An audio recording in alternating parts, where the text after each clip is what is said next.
জলবায়ু পরিবর্তন ও তীব্র তাপপ্রবাহের কারণে সৃষ্ট দাবানলে পুড়ছে মধ্য স্পেনের বন ও পাহাড়গুলো। এই পার্বত্য অঞ্চলে ভয়াবহ দাবানল নিয়ন্ত্রণে হেলিকপ্টার ও বিমান থেকে পানি এবং অগ্নি নির্বাপক রাসায়নিক ফেলা হয়েছে।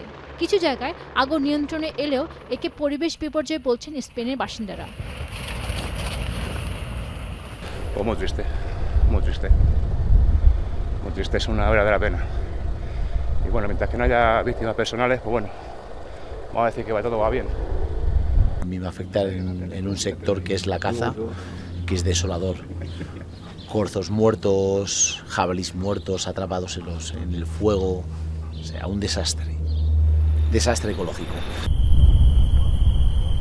ভয়াবহ দাবানলে ফ্রান্সের অবস্থা নাজুক হয়ে পড়েছে। এরই মধ্যে দক্ষিণ পশ্চিম ফ্রান্সে দ্রুত ছড়িয়ে পড়া দাবানলে বোর্দো শহরের পশ্চিমে পুড়ে গেছে ২,০০০ হেক্টর এলাকা। উদ্ভূত পরিস্থিতিতে নিরাপদে সরিয়ে নেওয়া হয়েছে ১০,০০০-এর বেশি মানুষকে।